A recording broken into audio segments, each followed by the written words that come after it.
Welcome back, tribe.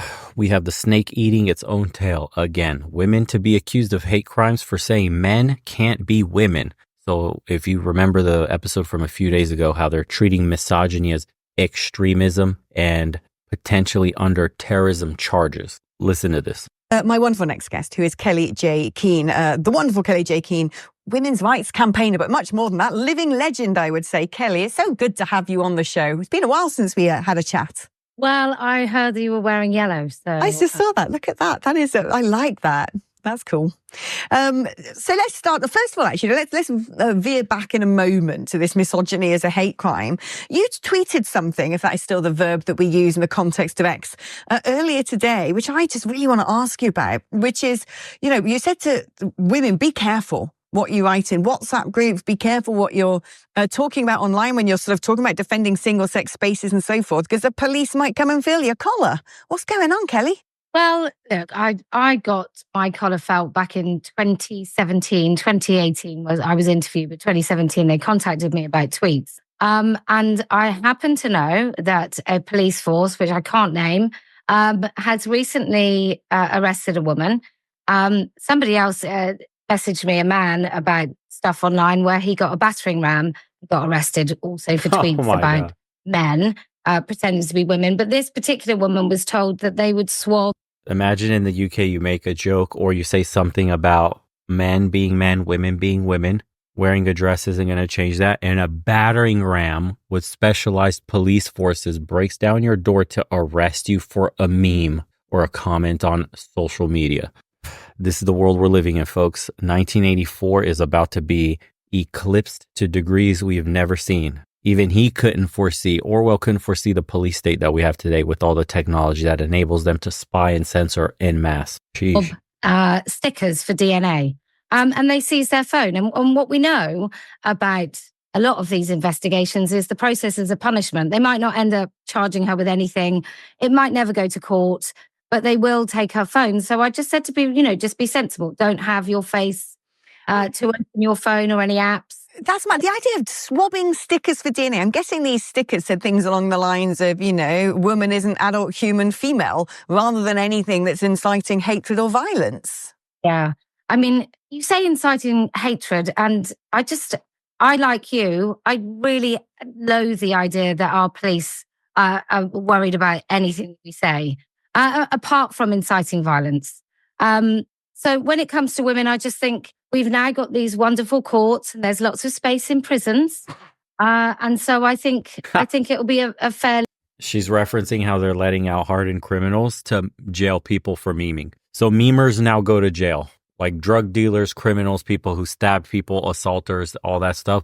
They're getting let out to make way for memers. Yeah. Really easy thing for police to come and, some overzealous officer to come and arrest a woman, take her phone, go through all her contacts, and then they've got access to anybody else that she's been talking to in any of the many, many groups that women belong to. This is absolutely terrifying. And what's worse, you do so much to protect women and keep women safe, something I feel really strongly about. And this whole mad idea that anyone can say, I'm now a woman and enter a single-sex space. I mean, we've been having this conversation for a long time. It's just ghoulish. It's frightening. And then preventing women being able to talk about it is a bit rich from the same government. You got a lot since for them thoughts, mate. That's really what it is. They'll come break down your door for the simple thing of saying, listen, dude, you put on a dress and lipstick, you're not a woman. You cannot claim to be a woman. You got something dangling between your legs, whether you're pre-op, post-op, inter-op, I don't care what it is. Women have certain things that a man will never have, like a period, like giving birth. This is nature. There are two sexes. They're not more than that. But in the UK today, you will have a battering ram breaking through your door to arrest you for simply stating biological facts. How has the UK slipped this much? I mean, listen, this is weaponization of government power against the citizens in order to usher in, I don't know, surveillance, police state, ultimate control. What do you want to call it? Because this is not, we were talking about this in the private community. This isn't ineptitude. It's not that these people are unqualified or stupid. They know exactly what they're doing. They're feigning being inept at their jobs. Meanwhile, all the laws that are getting passed are eroding civil liberties And it's happening on a global scale in the West. This is what's frightening. It's not like one country is going off the rails and going mad with the woke ideology and whatever progressive ideals they're trying to build into this new world where you will own nothing and be happy. But it's happening to the West in general, in the United States, all over, in Canada, Australia, everywhere in the West, all the Germany, France, Sweden, blah, blah. It's not just one nation. It's all nations all at once pushing the envelope of wokeness. This stuff is crazy. Can you imagine telling a woman that you will go to jail if you say only women are real women? Men can't be women. Can you... Who now want to turn around and say misogyny, there should be a misogyny extremism law. Now, what I don't understand is for a long time now, and we've seen some of the things that you've had to face, which is actually basically brimmed over to physical threats and threats of violence and death threats and all the rest of it. All of those people on the other side shouting and spitting at you should have been lifted by the police a long time ago, but they seem to get away with it. And yet what comes out of their mouth is usually absolute unbridled misogyny. So how, dear Labour, are you going to make it that, you protect your trans community and do the whole trans rights matter dance, and then at the same time say, oh, well, but we're going to outlaw misogyny? They're going to end up with a real big problem when it comes to the hierarchy of victimhood, aren't they? Mhm. Well, I think what will end up with women being accused and charged with misogyny hate crimes for acknowledging that men can't be women. I recently had a woman phone into my turf talk, and she talked about asking for a chaperone, and the person that came in to chaperone when she was having an intimate exam with a consultant was a man calling himself a woman. So she then ended up in a situation in the NHS with two men in a room, and one of those was supposed to be a female chaperone. So if she raises that as an issue, let's say she decides to name the hospital and the consultant and everything, she could be guilty of an extreme misogynistic hate crime. That's it's nuts. That is absolutely balmy. So a woman protecting the safety of women could be accused of hating women. I mean, that is just, it makes no sense. Nothing about the 21st century makes sense when it comes to this department. I mean, I do. And they want us to start families and raise kids in these societies. Imagine that. Imagine the statement she just said. I think when it comes to these sort of like grim little keyboard warriors sitting in their mother's basements or whatever, the incel community, that needs to be dealt with, because that is just really horrible and grotesque. But there must be a whole raft of legislation in place already that when people are joining little groups... Freedom is a slippery slope. When you censor speech, it'll eventually turn on you, because who deems what offensive and what extreme? So you're saying extreme misogyny. I told you guys, extreme to who?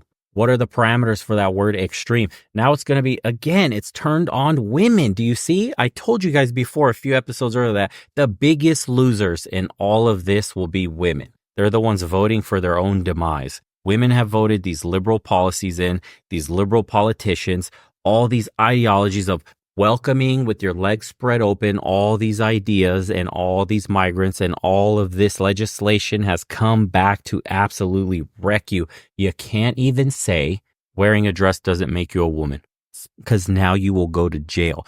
By the way, under and potentially the extreme misogyny charges could be charged as inciting terrorism. If enough women, imagine if enough women are out there talking about this, form a group, say we're protecting women's spaces, they get large enough for enough influence, that could be deemed a terrorist organization. I want you guys to think about this right now. Future terrorist organizations in the UK could be comprised of a bunch of Karens that simply want to protect their daughters and have a safe space when going to the bathroom or being examined by a doctor. These are your future terrorists of the UK, and coming soon, potentially Australia, Canada, all these other Western nations. Wild. This is where we are in the West. I want you guys to pay attention when you're planning out your future, where you're thinking of planting roots, where you want to start a family, and the systems you want your kids to be grown into, educated by, and now apparently indoctrinated by. Wow. They called us the misogynists. They said we were extreme. They shut down men's forums for simply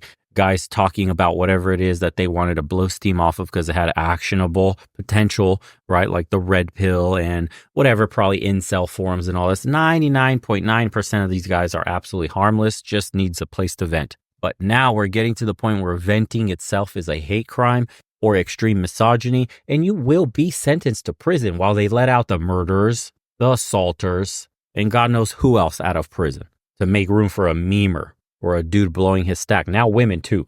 by the way.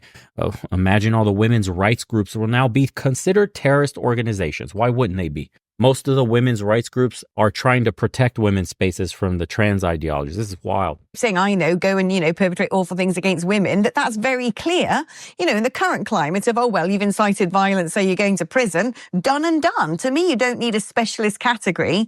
So this is, particularly a misogynistic crime. But how do you feel about this? Because the thing is, as a woman, when we know that we are in so much danger from very real world things, okay, from actual physical crime, from being the targets of things like mobile phone muggings far more than men are, from, rape and harassment and all these other things, which seems to be getting worse by the second. I would rather the focus was on that stuff rather than the language people use. And yet, as a woman, you kind of feel like, oh, well, this might be a step in the right direction. Do you think it has a place to be discussed, or could it be counterproductive? Like I said, this government doesn't know what a woman is, so I don't really understand the point of this sort of idea whatsoever. But in addition to that, I think women are so used to the sort of abuse and harassment that comes our way all the time that I don't think many women could be bothered to report it. I tried to report a crime where somebody literally named my kids, had threatened me, had phoned me, had been really abusive. And the whole process was going to take sort of 4 to 6 hours. And I just thought they're not really going to do anything anyway. I think most women won't be bothered to report it. And those people that do report it are more likely, I think, to be men calling themselves women. I think they'll report a lot of misogyny. I'm going to bring in Benedict Spence now, who's patiently sitting with me. We're supposed to go at 8 o'clock. And I said, hang on for this one, Benedict, because it's an interesting conversation. One thing that I don't understand how this is all going to unravel is we did a report, an exclusive report here at Talk into radical clerics, Islamic clerics, using YouTube to broadcast their sermons, whatever you want to call it, saying all sorts of really quite horrific things. And one thing that you see that is said a lot is, the treatment of women under Islam isn't always particularly fair or nice. You can see that when people have to dress up like ghosts and walk around the place.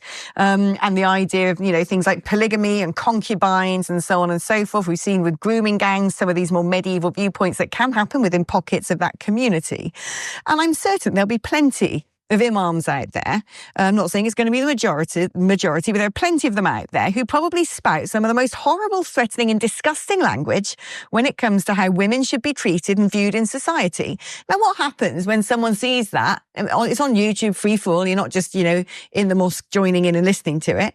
And you report that to the police and then, Islamophobia's there as well. I mean, Benedict, who's going to win that one? I mean, it's the direction that we travel in will be very curious. As much as anything else, one of the things you do notice when it comes to policing in this country is the concept of community policing, and that is the local police discussing with community leaders. Nobody's ever quite sure who they are, how they got there, but they're there. Different approaches to police these things. And what you'll probably find is that because no complaints will be raised from within the community itself, it won't be pursued. And of course they won't be pursued within the community itself, because actually the majority of women in those communities are, in that sort of very extreme circumstances, are going to be cowed, they're going to be intimidated, because that's actually how a lot of this works. And you're right to say that it's not all, and this is one of the things I think that sort of liberal metropolitan Londoners tend to assume, that there is just this one sort of monolithic Muslim community. There isn't. There are very many different ones with different interpretations of their text. But the directions that we can go in is this sort of thing where effectively by the back door, by not looking, turning a blind eye, you do have, as we've talked about, two-tier policing system that'll lead to a sort of an Ottoman millet system where you have sort of unofficial community relations where community leaders are able to sort of deal with things in-house and not very much is said. Or we will have to go down sort of the French secular route and be very aggressive about it. Now, I don't think that our authorities have the gumption to do that sort of thing in this country, but it is the only way you can deal with that sort of thing if you indulge it to a point where it is too large to ignore. Yeah, I mean, Kelly, it's sort of like, to me, this ties in with what you were saying earlier about this misogyny hate crime. Is the people who end up using the sort of hurty words as a criminal offence tend to be the people who are on the extremes. Yeah. And can I just say, I'm self-appointed the community leader for all women in the UK. So I'm expecting a press conference with the police at any moment. But when it got, look, I just think a crime should be a crime, should be a crime. I don't really care who's doing it. I don't care who the crime is against. I don't think that should make any difference for anyone. I think if you're saying something that's inciting violence, then that's a crime. And if you're not, then it isn't. If you're saying something like deeply harmful that incites violence amongst women, even if those women are married. This conversation shouldn't be happening anyway. We shouldn't be talking about if anybody says something deeply who cares? Free speech is like, people should be fighting for free speech. America's barely hanging on by a thread for their free speech. It's already been hijacked on social media. There's loopholes that allow them to censor you.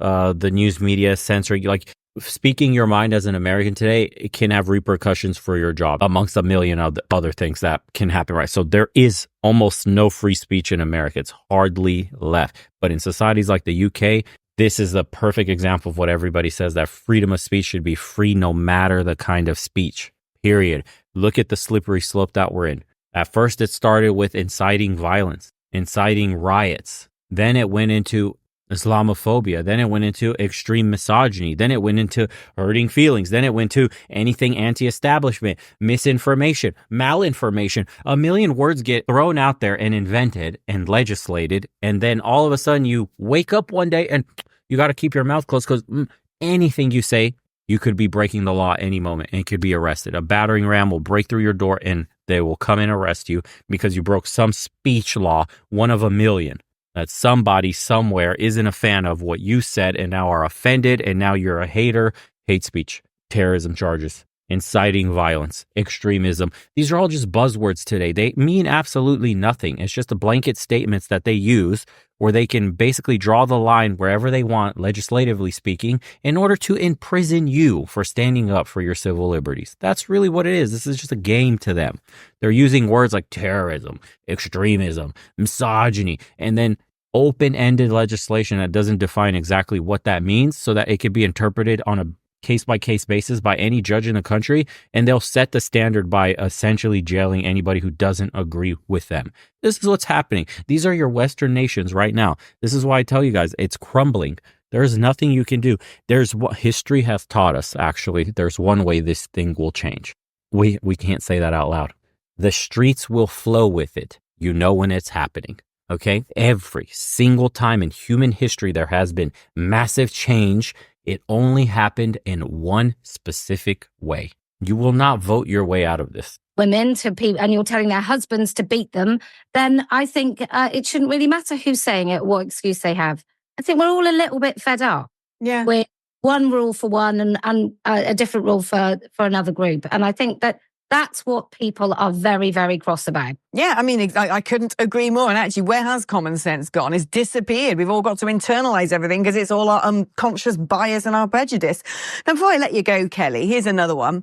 So apparently Angela Rayner wants to crack down on workplace harassment, which again, on the surface of it, you think, well, that sounds good, doesn't it? It'd be nice to go to work and not be felt up or told you're a silly little girl or something like that. But by and large, I don't know how much this goes on in workplaces anymore. And we have legislation in place for that. I know, I have used it. But not for anything that was, minor, by the way. But, the typical Telegraph headline, but I kind of understand where it's going with this. It says, Rayner's crackdown on workplace harassment spells the end of the office party. It's a similar thing, isn't it? When you end up, like you were saying, if you incite violence, doesn't matter who you are or who it's against, you've incited violence, easy peasy. Crime is crime, and we've got legislation in place that deals with that.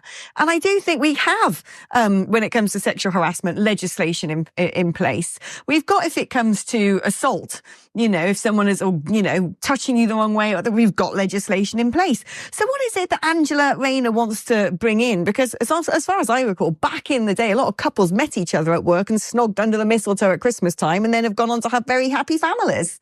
Are we grown-ups or not? I don't know. Are we? I we're all grown-ups. I think once you've started work, you're pretty much a fully fledged adult. And you should be able to deal with certain things in a social situation with work colleagues.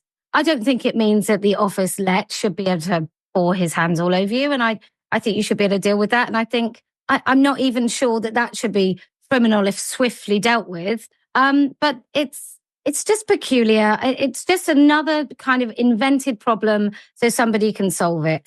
And actually, I think we do have really good working practices. Employers have to have certain policies in place and deal with things very, very swiftly. I'm not really sure it's the government's job to do any more work in this. I suspect there are some state-paid roles where harassment is pretty horrendous. For example, the police. So I think maybe they need to look at their own house before they start thinking about other people. Yeah, I think you make a very good point. Do you know what else I always think talking to you, Kelly? It's this idea that, the feminists are not doing the feminism anymore, are they? They're not actually protecting girls against real world harm, like, creepy men putting on dresses and going into the Girl Guide's tent, or, the sexual harassment and increased risk to women that might be as a result of some of the unbridled immigration we've had from men from very different cultures where they don't really understand women's rights. The feminists have completely vacated the field when it comes to that. And instead of worrying themselves over stuff like wolf whistles and, the sort of stuff that, frankly, like you said, a grown-up woman goes, eh. Yeah. Manspreading. I mean, manspreading. We're all allowed to talk about manspreading as if it's the most evil thing that ever happened in mansplaining. But you're not allowed to talk about the naked man in the changing room with your daughter. I know, it's mad. Well, I'm just going to check under the desk to see if Benedict is manspreading as I ask him to mansplain. What do you think? Perpetually. Oh, I can't see under the desk. No, you can't. There's a great big... Oh, that's because I'm being harassed in the office place. You are being harassed in the workplace. I was actually going to see if your legs were apart. What I was going to say was, do you know where there is rather a lot of sexual harassment going on in the office? Houses of Parliament. Oh, yeah, that's true. Houses of I Parliament. love a bit of it over there. Because, when you work in this industry, as you and I have done for a very long time, and you hear some of the stories about MPs, about staffers, about all sorts of things, and you think, how on earth are they able to get away with that kind of behaviour? But every couple of years, a big story comes out, a big scandal comes out, and we're told there's many more like this. It really is very bad. And so it's desperately ironic, I think, to hear MPs talking about... Yeah, who'd thought having late working hours and people away from home 4 nights a week and a subsidised bar that's open, 24/7 is a bad idea. I quite like... Let's see what the comments say. How can Starmer protect women when he doesn't know what a woman is? I was born in communist Poland, but grew up in a free Poland. The reason I grew up in a free country is because good peoples prioritize telling the truth over the fear of being interrogated, tortured, imprisoned, and sometimes killed. The same choice is about to be given to all the good people living in the Western world. What is it going to be? Yeah, man, the stories of communism that I heard from my parents and everybody that's living in the Balkans that's had to crawl their way back into modernity and see the shift from lockdown economies to open trade and capitalism it's wild, man. When you hear about bread lines, when you hear about the fact that you couldn't drive down the street at certain times of the day, depending on the day women were allowed, depending on the day men were allowed. I mean, the electricity being cut off to save power by the state, water being turned off. I mean, it's maddening, dude. What's going on in the West is crazy. Lunacy, insanity, infantilization, unparalleled in human history. I don't even know what is going on here? I wish we had a camera where we could record the fall of the Roman Empire and the empires before it and just see what the decadence has done to people. I mean, at the peak, right, the trough, right, we have to be at the trough where we're about to decelerate at hyperspeed downwards. Like it's increasing. The level of madness and insanity, it's increasing year over year over year. If you said 5 years ago we'd be here, you'd be called insane. Yeah, you're mad. You're drinking the Kool-Aid. Absolutely not. Where are we going to be 5 years from now? It's actually hard to predict because of the acceleration. I never thought we would be right here where women could be charged for terrorism, for inciting misogyny or grouping together to protect women's rights and access to safe spaces for women could now become terrorist organizations. That's wild. And people say it can't get any worse. It has, and believe you me, it will. Yeah, every time I see videos like this, I'm being affirmed that leaving the West in general was a good idea. I don't know how much more time Romania has or Eastern Europe does, and people here are still staunchly Eastern Orthodox, so religion has a good hold on society and people's morals and values. But at the end of the day, being in the EU itself is a risk as much as it's brought prosperity. Who knows what outside influences and what direction societies will take in the next 5-10 years. So remains to be seen, boys. It's just, is nowhere going to be safe? We have no idea. Let's find out. I do videos up here showing you guys what Bucharest looks like for the moment, what Eastern Europe looks like for the moment in general. If you want to escape, just see what it's like on the streets, just see day-to-day life, the infrastructure, how people are, what differences I've noticed. It's absolutely tremendous. Cost of living, list goes on and on. And if you haven't joined us in the private community, links are all in the description below. And Let me know what you guys think. We'll see you on the next one.